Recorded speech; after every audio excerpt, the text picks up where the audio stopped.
Please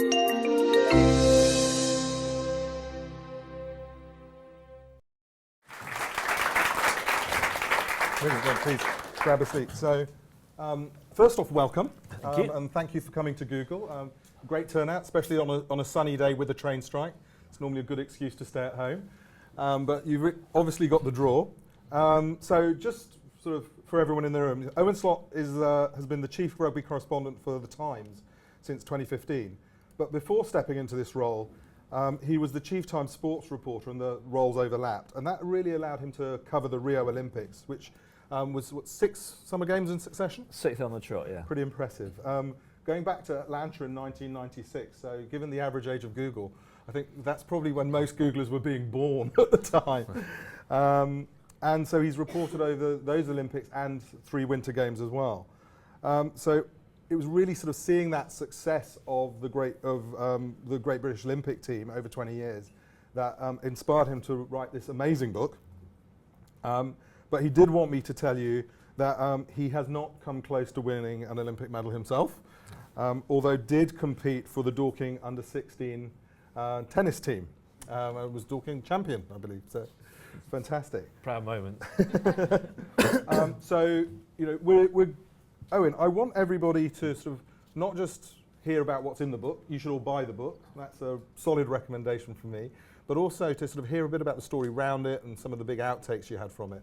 So perhaps you could just kick off with, you know, what really inspired you to write The Talent Lab? Sure. It's so the first Olympic Games I went to as a reporter was '96, and I was 28 years old, and it was sort of the culmination, it was my ambition as a sports reporter to go to one of these things, and going to Olympics is an amazing experience, and I don't know if many people experience that in London in 2012, but a great thing to be a part of. So I went there as a journalist, and there were no great expectations for the British team, and the British team won one gold medal at those games, and it was I said there were no great expectations, but that was lower than anyone had really considered at the time, and it was pretty rubbish, and there were smaller nations like North Korea that did better than Great Britain, and this was all part of the story, and it was a classic case of old British mores in elite sport, if you like, as in we were, I say we, but the team were amateur based. The athletes all had jobs outside of their sport, so they were competing against full-time professionals. They were happy amateurs, if you like. There was no great ambition to do better than that, and they got what they deserved, if you like. Finished 36th on the medal table, and as a journalist, it was a good story to cover because it was so poor. I remember one day, one of the stories at the end was the 2 members of the diving team had set up a shop, a sort of pop-up shop on the side of the main street in Atlanta, and they were selling their kit. This was like a sort of a metaphor for Great Britain, the paupers of the Olympic world. It didn't go down too well with the management, funnily enough. But so anyway, so I saw '96, and then lottery money came in after that, and then I was just had the best position to witness the phenomenal growth from there to there. So '96, 1 gold medal. 2012, Great Britain won 27 gold medals, and '96 there was a total of 1 female British medalist at all. It was Denise Lewis won a bronze in the heptathlon, and then Rio Games 20 years later, number of British women to win a medal of any kind was 58, so 1 to 58, and so I'd seen this, what I thought was one of the sort of great transformations, a great transformational story in sport, one of the sort of great success stories in sport, and it was partly inspired by the money, but I sort of got to learn how they did it and what drove it, and I just thought that's one of the great stories, and went to the people involved and said, listen, we've got to do a book on this. Yeah, and it's interesting you should say that, because whenever I was going around drumming up a bit of sport, saying, look, this is a great book, and everybody went, well, of course, we won the medals because we put money in. Yeah. But that's not true, is it?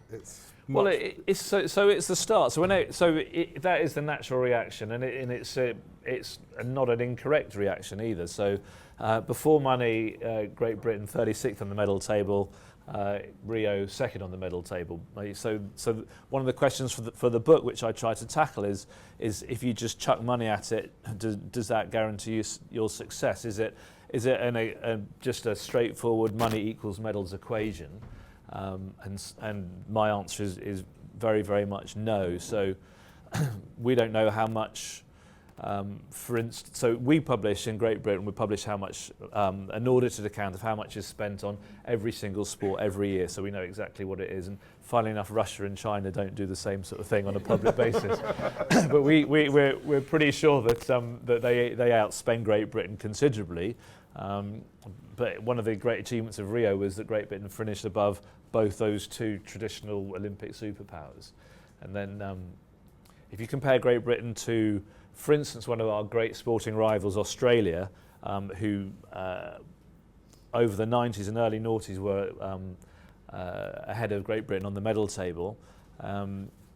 For the Rio Olympics, Great Britain, if you total what was spent on the elite team over the 4 years going into the games, Great Britain outspent Australia by 37%, but beat them on the medal table by 131%.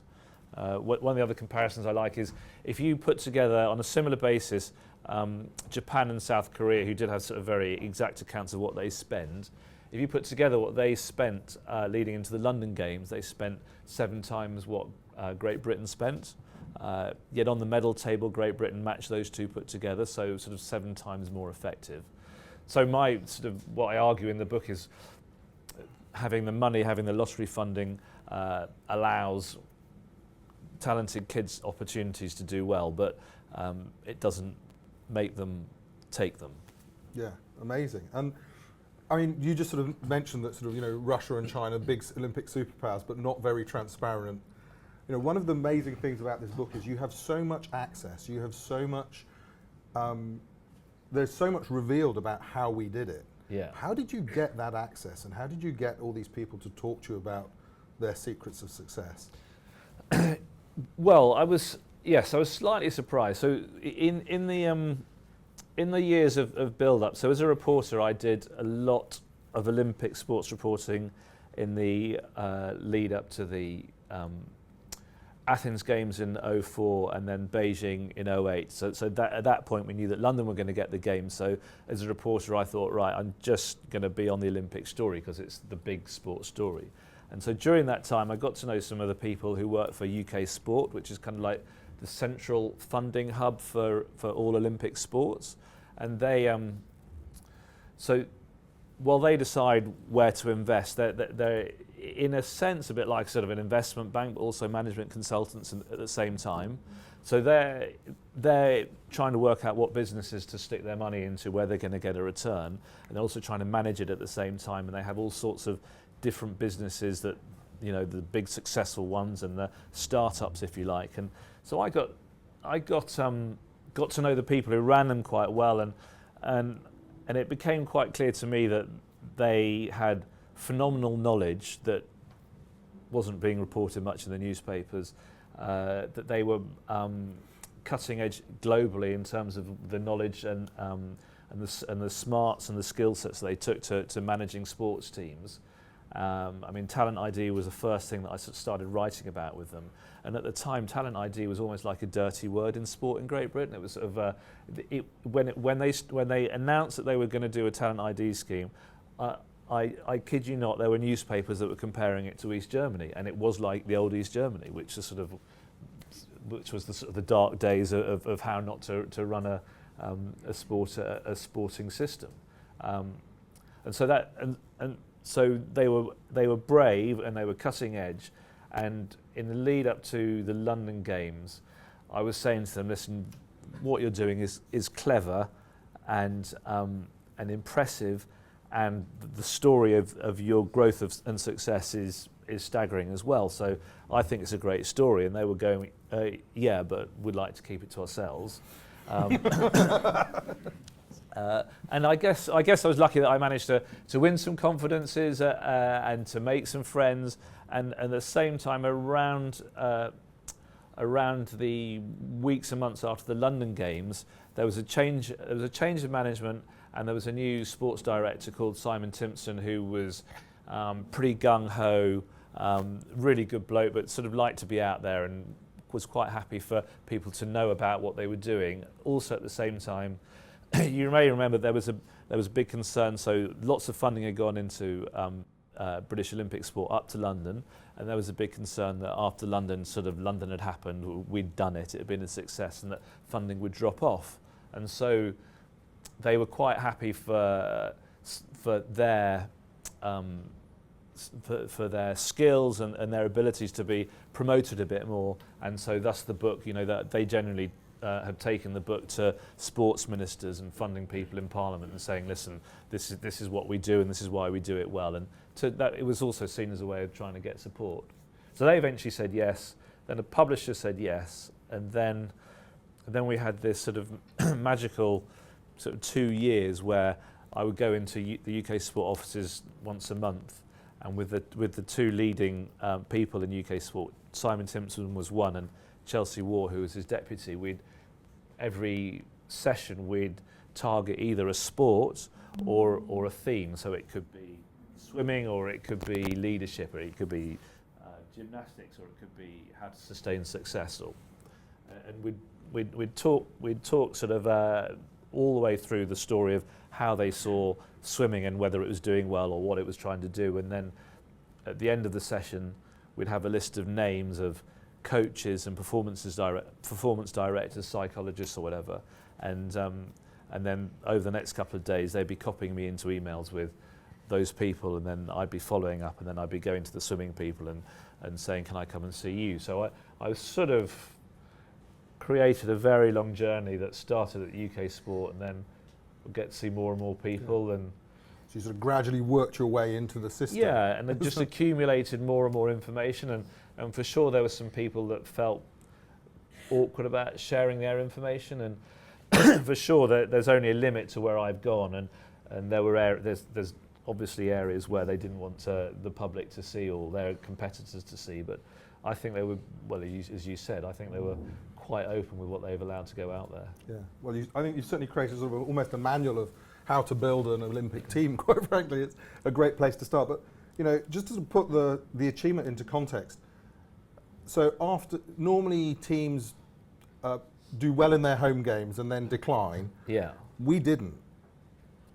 We did better in Rio than we did in London. Is that correct? Yeah. So that's the book at one stage was going to be called 66 and 121. The reason being that in London, Great Britain won 65 medals in the Olympics and 120 in the Paralympics. And UK Sport put up this target in their offices about 4 months later after the London Games, which was 66 and 121, which is basically our target is to do better than we did in London. And there were people, observers, myself included, just sort of shaking heads and going, you don't have to do that. Why would you set yourself? The level of astonishment at Britain's success at the London Games was higher. They did much better than anyone expected them to do. So why take that and try to aim higher? And I guess it's one of those things in all businesses, you set targets, but most people set targets that they think they generally can hit, but no one generally thought they could hit that target in Rio. Yeah. But as you say, that there's a pattern that if you're a host of an Olympic Games, then naturally your host country wants you to do well, so there's financial input put into your teams and your sporting systems, and so host teams generally tend to build up in the Olympics towards their home games, peak at their home games, and no one's done better.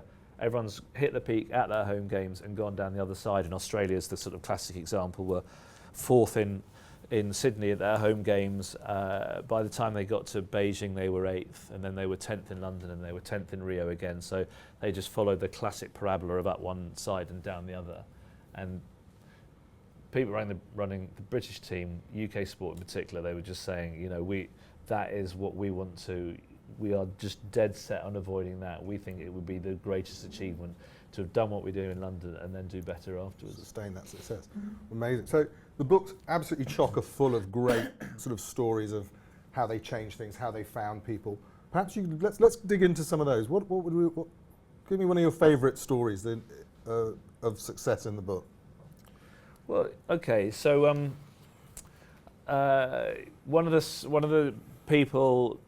of interviews that really stuck with me from the book was an interview with a coach, with a swimmer, now a coach swimmer called Mel Marshall, and she went to the Athens Games in '04 as the #1 in the world for 200 metre freestyle, and she's great personality, real sort of punchy, effervescent girl. She used to say that when she retired from swimming, she was going to be a firefighter. She wasn't scared of anything. Take on the world type. It was just real pleasure to meet this girl.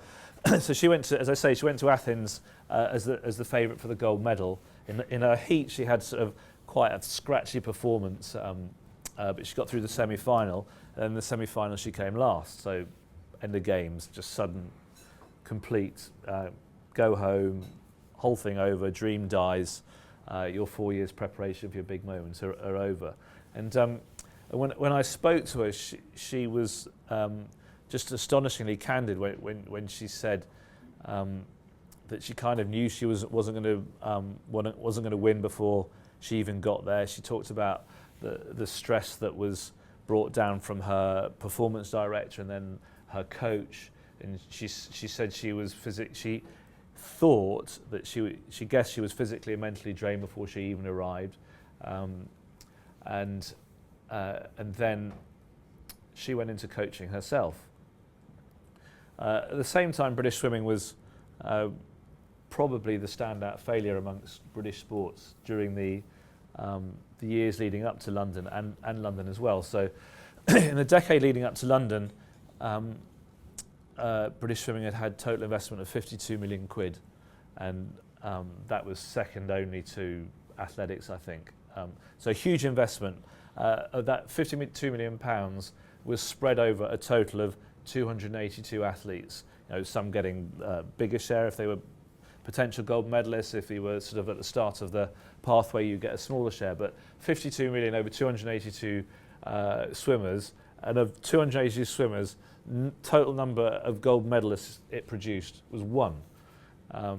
So after return on that one. Terrible return. After London, so London was a great success. The significant failure was swimming.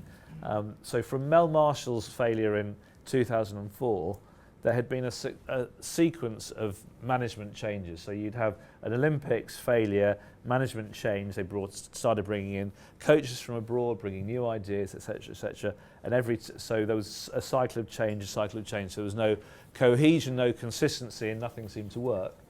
And then after London, again another change. They brought in this English guy called Chris Spice, who'd worked in different sports before.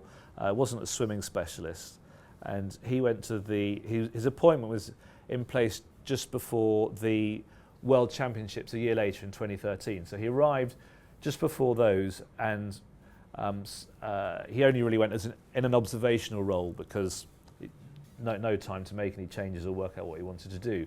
So he watched what happened there. At those World Championships, Great Britain won 1 bronze medal, and he said to me, his quotes were, I was staggered by the level of underperformance. I was staggered by the amount of stress brought down by the coaches.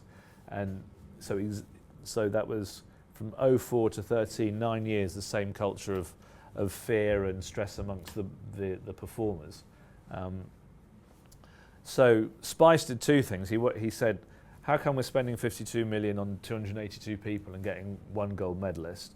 He said, do we really know what a good swimmer or a potential gold medalist looks like? Do we know where we can spot them? At what stage should you be able to spot someone who could win a gold medal? Do we know what the age profile for a gold medalist is, and not just in swimming overall, but there are 34 different events in swimming. So is there a different age for a sprinter or a longer distance swimmer? at what stage should a swimmer reveal himself as or herself as a potential gold medalist? At what stage do they have to have been working with a top coach? How many lengths, what distance should they have swum a week or a month, whatever? So he had all these questions, and he commissioned this big data study, took on 2 sports scientists, and effectively said, give me these answers, because we've got 282 swimmers and we don't know really who it is. And these 2 sports scientists eventually brought him just tons and tons of answers and stats and data, but they said to him, actually, your number is 9. And he said, how 9? What does 9 mean? They said, well, it's our belief that there are 9 swimmers in this country that could become gold medalists in the Rio Games. So that was quite a startling thing when you think how many other people he'd been funding at the time. So he took the decision, okay, let's really strip it back. Let's take those 9. They became known in the inner circle as the Golden 9, and the funding was totally restructured around them. They didn't cut off everyone else, but quite a few people were cut, or their funding was shrunk, and basically everything was given to the Golden 9 to just see, if we've got these top people, what can we get out of them? At the same time, he knew that his coaching structure was wrong. The management was wrong insofar as the coaches were bringing all this stress down on their athletes. And part of the reason was because, like in many walks of life, if your team's not doing well, then someone's gonna pay for it. And especially in sports, where you're so accountable. If your athlete's not doing very well, then the coach might not keep his job. So there was, amongst fellow coaches who should all have been working for the same thing, which was success amongst British swimmers, they started competing for each other, not sharing information, becoming terribly protective. And so he brought in someone to coach the coaches and change the whole culture of the coaching. And one of the coaches that benefited was Mel Marshall, who absolutely loved this new environment of growth and education and learning. And so we get to Rio, and there is the great culmination. So of the Golden 9, as they were, 6 of the 9 made it into the British team. 4 of the 9 won medals in Rio, and one of them was Adam Peaty, who happened to be the kid who was coached by Mel Marshall. So from 2004 to that, I thought was just a wonderful turnaround. Yeah, and it's an amazing story because it's a good example of how the book covers everything. It's about data and analysis. It's about funding the big bets. There's a lot of leadership and psychological safety and the trust that gets built up with coaches. Yeah, and you really feel that coming through, which is the relationship between these elite athletes and their coaches is just it's almost. I mean, I've got kids, and I think the bond between the coaches and the athletes is almost stronger than that in some senses. The role of the coach and the athlete? How did he go about changing that? He brought in a rugby. Yeah, so the guy he brought in, the coaches, didn't he? The guy he brought in to coach the coaches had no history in swimming at all, but he had a back where he played rugby for England and the British Lions, and had post-rugby he'd qualified as a rugby coach, and then started moving into high performance more generally. And so his specialism was in coach management, if you like, management consultancy. So he was brought in with a fresh set of eyes, and he said himself, his first meeting with some of these coaches, he could see them looking at him going, hey, you know nothing about swimming, you know, what's all this about? And then he started this conversation about how we could help each other, and he said one of the coaches just put his hand up and said, I'm not sharing my information with anyone else. And he said, are you serious? You think that you can be better on your own rather than with 20 of the best swimming brains in the country? And so he slowly had to break down that culture. And I think one of the things from that which can be sort of applied to life outside of the swimming pool is he introduced the idea that it wasn't just the athletes that could be benchmarked. So obviously if you're a swimmer, then your time's in the pool, you know, it's on a stopwatch, everyone knows how good you are day by day over a 4-year period. And so it was the swimmers that were being benchmarked, And he persuaded the coaches that actually they were performers themselves and that they should be benchmarked as well. And it wasn't just the success of their athletes that was being watched, it was their own performance and their own demeanour. And a lot of, probably all of them had swum to a decent level themselves at some stage. So this triggered their own competitive instinct of how they could improve, rather than just handing down what they thought were the fruits of success to the seeds of success to their athletes. It was, we have to improve ourselves, and I think that is something that's still in British swimming, is the idea that just because you make it as a coach, that's not it. You improve all the time. Yeah, so this sort of continuous improvement. Yeah. And sort of within the book, you actually debunk a lot of conventional wisdom. So there's this, we've all heard of 10,000 hours, and you've got to do 10,000 hours to become to master a subject. And we've got a number of great examples where that's debunked. Yeah. So one of the challenges I had with the book was my editor wanted it to be a success manual, if you like, and you've probably seen quite a lot of those sort of books, and a lot of them are really good. But what he really wanted from me was an answer, a sort of how to be successful, so he could put it on the front cover, like grit or 10,000 hours or genetics, or what is the sort of what is the secret, how you part your hair, or whether you work for Google or something, is that what actually makes you successful? And that was obviously in part a marketing tool, but there are so many books that are out there at the moment that say, if you do this one thing, then you become successful. And I had a massive struggle with that, because though I tried to please my editor and deliver what he wanted, the fact is that if you're writing about 27 gold medals or whatever, you've got 27 different stories.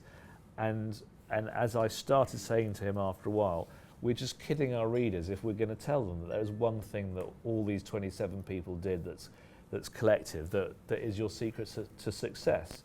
And so it's not just your 10,000 hours, or it's not just your leadership or your environment or your talent ID. It's all these things. But if we get to tell all these stories in a different way, then actually it's 101 different things, which I think is actually more interesting.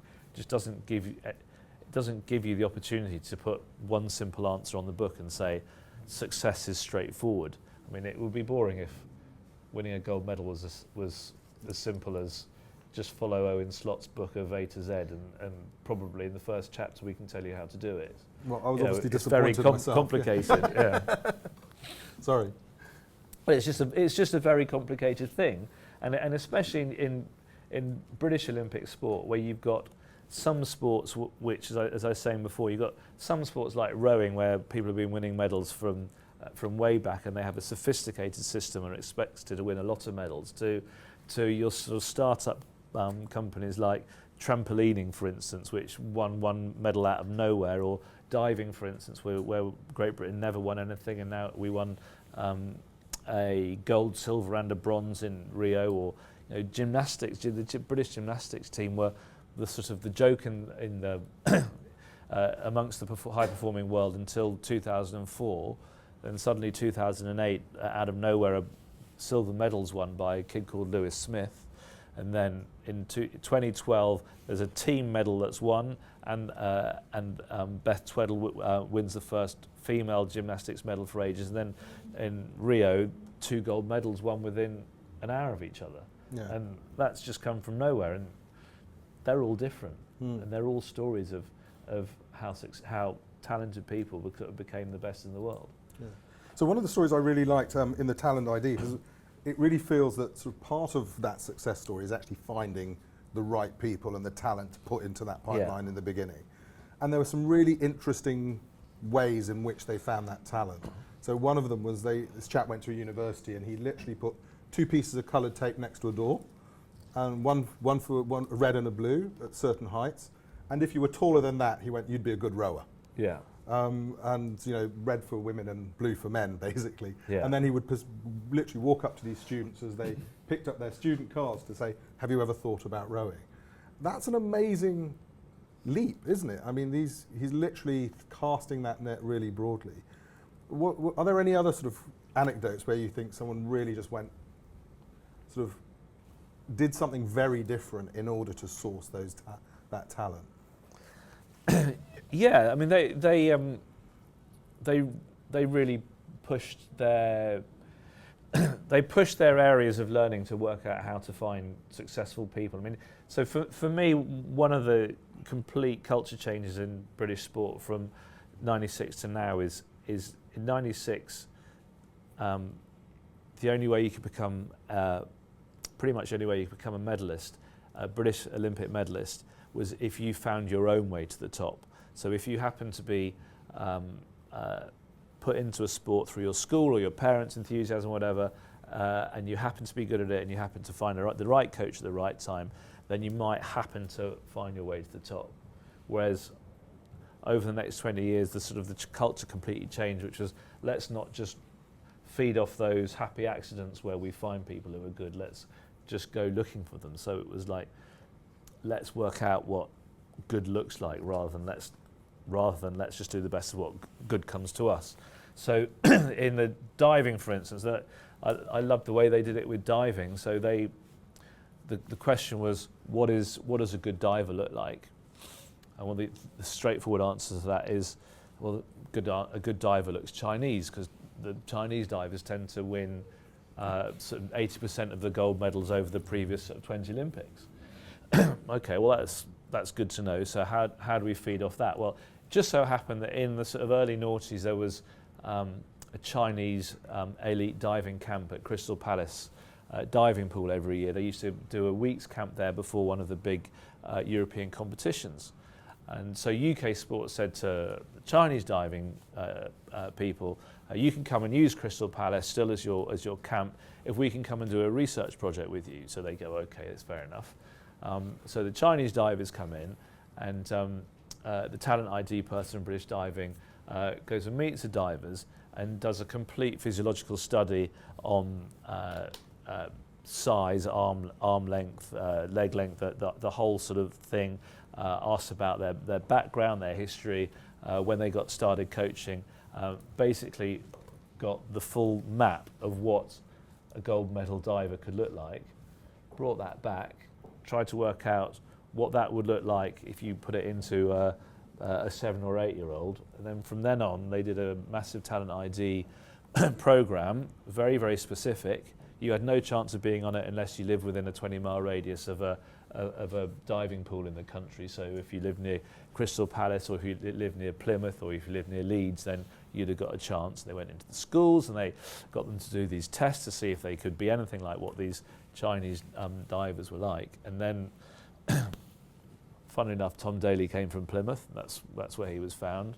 And then the result was seen in Rio, where, as you say, we got a gold medal, a silver medal, and a bronze medal from a talent ID program that had started 12 years earlier. Yeah, well, that's an amazing story, and it sort of applies to us, because it's like, understand what good looks like and what you need to do the job.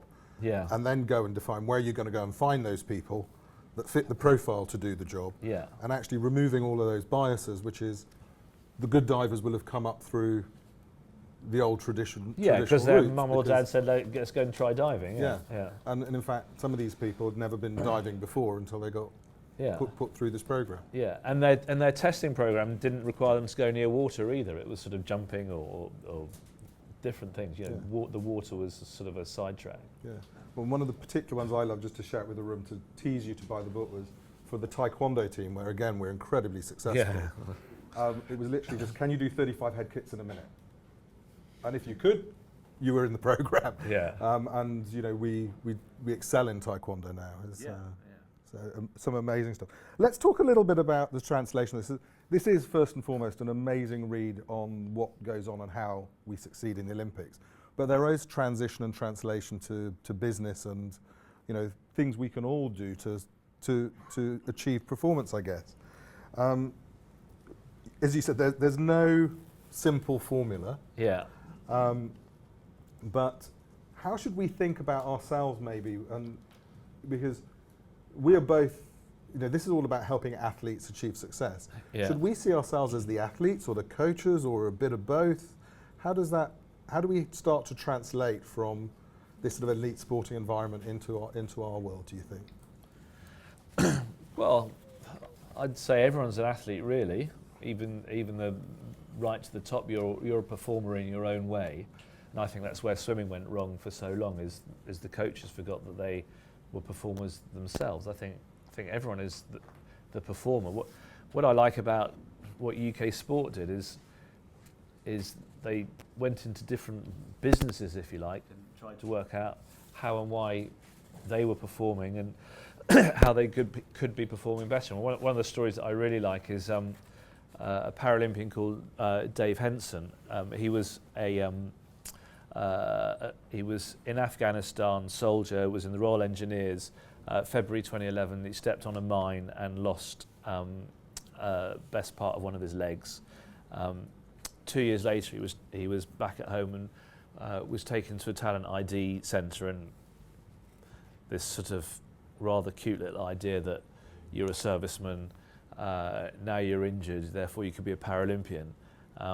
So for London 2012, there was a whole programme which took injured servicemen into London 2012, and the theory was quite good, if you like. So if you're a serviceman or servicewoman and you've served the British Army or the Armed Forces, then you are highly trained. That's part of the deal.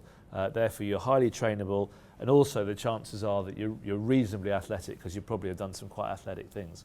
So therefore, we think that you lot who have been injured in Afghanistan or Iraq could become Paralympians.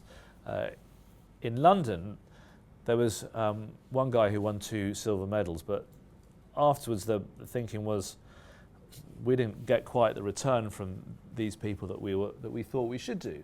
And because it's a sensitive subject, because it's Paralympics, and because you're dealing with injured servicemen, it would be very easy for them to have just carried on as they were, getting mediocre success. 2 silver medals is not such a bad thing.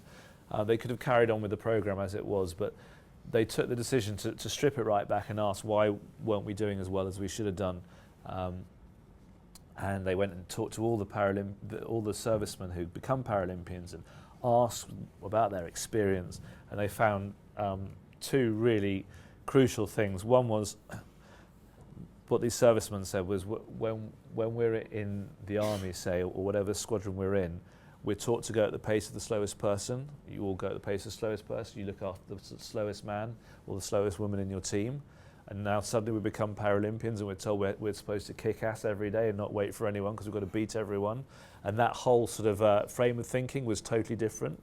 But even more significantly, they worked out the really brutal truth that no single serviceman who ever went to Afghanistan or Iraq ever had this dream of being a Paralympian, funnily enough.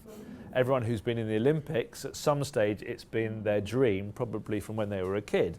That was the ultimate. But no one in the army ever wanted to be a Paralympian. So that they had to strip it back and understand exactly what was the motivation of these men and women who they could take to the Paralympics. And so they completely redesigned the program around the psychology of what was in it for these people to go to the Paralympics, and they worked out that the Paralympics was just a real secondary driving force. So they wanted to be Paralympians, A, for their own self-esteem, B, because they thought that might help them as role models to their kids, C, because they just saw sport as a way of helping them become fitter and stronger again. And so for every single person, Paralympic success was secondary to something else. So on the back of that, they managed to sort of psychologically understand what was the driving force. And instead of just saying, we know how to make success in Paralympics, or we know how to make you go faster, they had to go to the athletes and say, we want you to tell us why you want to do this, and then we'll work around you instead. And so, as you say, if you want to put that into a business, they just strip back the whole thing and went, well, why wasn't it working well? What did everyone actually want to achieve out of this? And how can we improve this to do so? Yeah. And that, to me, again, is a really powerful learning, which is, you can lead a project, but actually to really drive a successful team, you've got to understand the motivations of all the individuals in that team and what does good look like for them, as well as good for yourself. I'm going to open this to the floor in a second, but I do have one more question, and then I do have a backup as well. But because we're Google, there's a large part of this book which is about innovation and tech and how, I didn't know, but there were 140 projects involving Formula One engineers and all kinds of engineers to actually improve the technology of our athletes. So rebuilding the bikes, designing the sleds, etc. Just so you know, part of you sort of goes, is this fair, right? But every other country is also doing this. So can you maybe give us an example of what was sort of the biggest wows in terms of the technological innovation that went into that, and how did we succeed in bringing that tech innovation to the games? Yeah, sure. So for me, the model in this is British cycling, maybe not so surprising because there's so much tech involved in a bike, in a skin suit, in a helmet, in his shoes. There's so many bits that have to be aerodynamic and could be aerodynamically improved. And so when British cycling started getting competitive and realised that there was significant gains to be made from competing in this area, as well as having super fit, super good cyclists themselves. So there was a programme that started sort of in the lead up to the 2008 Games, if you like, and they gathered together a really elite group of sort of mega brains, if you like. They went round. They didn't just look within British cycling or British cycling coaches. They went out to the military. They went out to textile industries. They went out to universities and tried to recruit a group of disparate intellects that could come together, say, once a month or once every 6 months, just to pool ideas. Well, have you thought about this? Have you thought about that? So it was a way of tapping into the bigger workforce or the bigger intellect in the country, if you like. So they did that. So in 2008, they produced faster bikes, faster kits. And when you talk to them about that, they said that was like gathering the low-hanging fruit, because they were better. They found that because of the way they'd done this, they were better than the opposition countries. So 2012 came along, and the opposition countries, seeing what Great Britain had done, knew that this was a real area of competition that they had to compete in. But still, Great Britain were ahead in that respect, though the low-hanging fruit was sort of harder to find, or higher-hanging fruit. So by the time they got to the Rio cycle, again, how can we use research and technology and innovation to improve the speed of our cyclists? And they went, okay, so we think the marginal gains that we can make from a more aerodynamic bike or helmet, whatever, are so small that we need to look elsewhere. And so they took a shift that I suspect the other nations will take for the next Olympiad, which they went, so it's not stuff, it's not kit, it's how can we train better. So for me, it's just this phenomenally smart thing they did, and it all came from a survey they did with the athletes. What helps you perform well, what's impeding your performance, and they came down to this slightly awkward subject of saddle sores, and they did a survey of the saddle sores, and they worked out one that people felt awkward about discussing it, especially the female riders, which is probably not very surprising. And then they were staggered also to find out how many days training were missed due to saddle sores, and also further to that, because no athlete wants to miss a training session because that looks bad on their record, the athletes have acknowledged, well, one day a month my training's not as good as it should be because I'm training that day when I'm suffering from saddle sores. And so instead of trying to make the bike fast, they tried to work out how can we solve that problem. And the solution was just phenomenally simple. There are rules in cycling on your saddle, which it could only be the angle of the saddle that it could only be flat or 2 degrees dipped going that way. They worked out if they dipped it by a further 7 degrees, then the whole problem would be dramatically solved. And they went to the governing body of cycling said, listen, this isn't for us, it's for everyone, but we reckon we can make our cyclists healthier and happy by doing that. The whole thing was approved. No other country knew about it, even though it was written up in the UCI documents. and so the success continued in Rio, and I can't tell you how much, but for me that was just like, I mean, sometimes the best innovations, the most satisfying ones are the simplest, aren't they? Yeah, absolutely. And that was certainly one of those. Absolutely. So this has been fascinating. The book has got so many more examples like that. It is mind-blowing. But I just want to open the questions to the floor. Hi there. Thanks very much for your time. I was really interested in the Golden Nine you spoke about. Obviously, you said there was hundreds of swimmers and they found these 9 and then they invested all the money into it. How did they find these 9? What metrics? Can you give us some insight into the specifics of how they chose these 9? How did they recognize that talent? What techniques? What analysis did they do? And how could we then use that to spot talent in the business context? Sure. It was largely about just following an athlete's pathway. So they looked a lot at the 2 most successful swimming nations, Australia and the United States, and they looked at all their gold medalists, and they worked out how.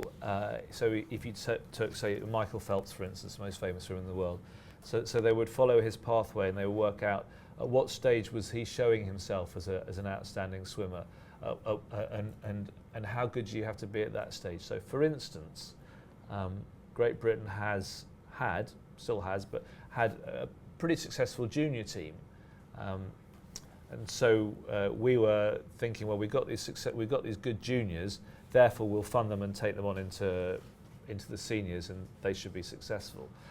But the more research they did into it, they saw that actually the correlation between being great at the age of 14 and 22 doesn't really exist. So they did that comparison across those 2 countries, and so for each of those 34 events, they sort of worked out sort of a timeline and a pathway as to what your swimmer has to look like. If at what point can you tell that they might reach that, and they saw that it was pretty late, and they saw at that point. At what point do they have to be with a good coach? And so they put all that information in and tracked it back and saw, well, who's in that position now. Right, thanks. So it was more about physical traits rather than measurable lung capacity or speed of reps, that kind of stuff. Well, it would have been their performance in the pool. So, yeah. Just follow on that question. Why do you think other countries couldn't do that? Why they couldn't? Yeah, so whatever metrics we talked about, that's very public, right? So any country, let's say China or India, can also go and look at the US metrics and think, oh, I could also do that. So what is the difference that we did that others couldn't do? Or have you researched into that, or you thought? I think what Great Britain did, which was different, was, as you say, other people can work that out if they're prepared to put the time and effort into it, which is not insurmountable. But it was the way that they invested so heavily in such a small group of people. So they really, really backed themselves to do it that way and identified who that was. And I think, so it sounds quite simple, but at the time when the British team did it, it was controversial, and so, for instance, the best British swimmer at the time was a young man called Liam Tancock, and he was a double world champion. He won Commonwealth Games, so he was kind of like the face of British swimming almost. But they looked at they followed sort of his timeline, and they saw, well, by the time you go to Rio, you're actually going to be 32 years old.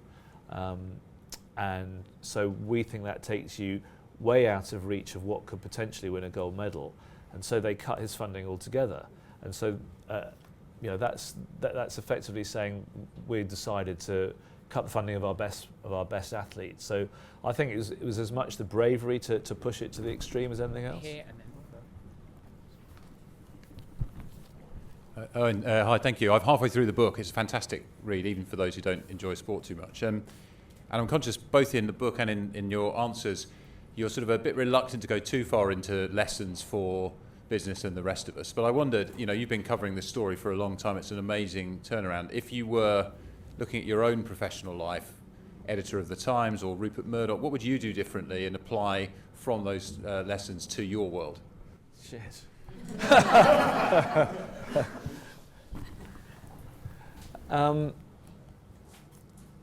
Okay, now that's really interesting. So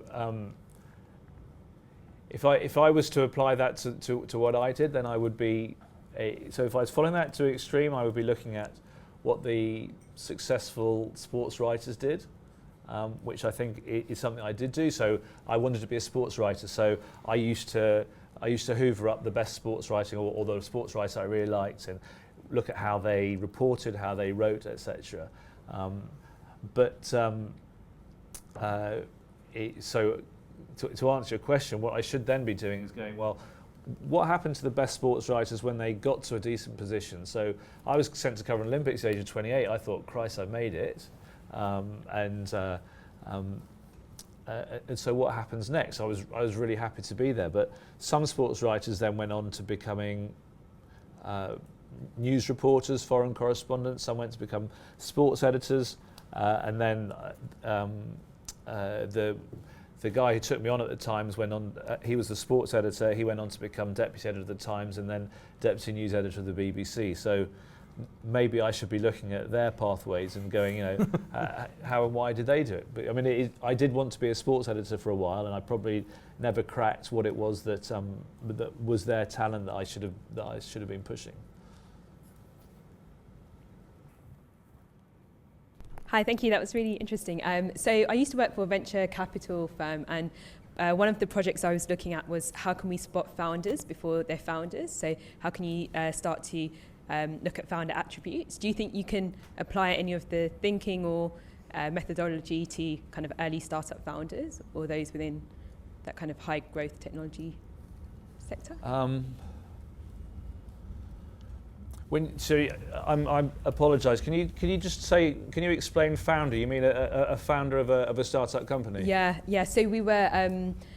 So the company would invest in kind of later stage founders, but we were trying to work out, can we spot prospective founders either when they're at university or when they're at school, and then kind of like hone their talent. So I was wondering if you could apply any of that kind of thinking to founders or technology leaders.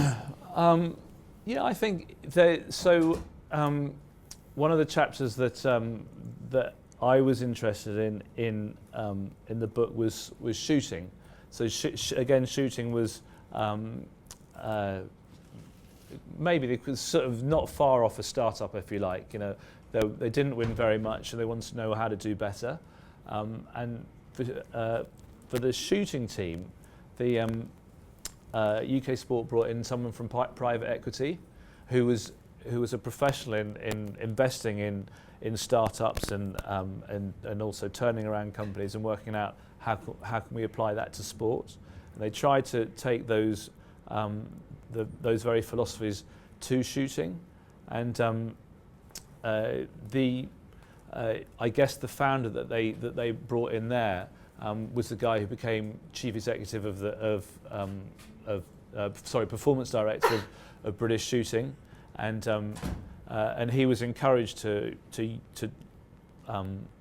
address shooting as if it was a startup company, and so he wrote a performance plan and very much along business terms of how we can do it and where we can how far we can achieve and how we're going to do that.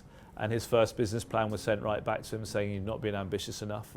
And so one of the things that one of the elements that UK Sport are always looking for is people to lead sports. I think they're better now at finding athletes than they are at finding leaders, and they have got to the point where they're trying to talent ID for prospective leaders as well as prospective Olympic gold medalists. Brilliant. Well, look, I think we're out of time, and we could carry on forever, but people have got to get to meetings. So Owen, I just want to say thank you very much, both for a fantastic session and an amazing book. So if we can ever give him a round of applause, that'd be fantastic. Thank you.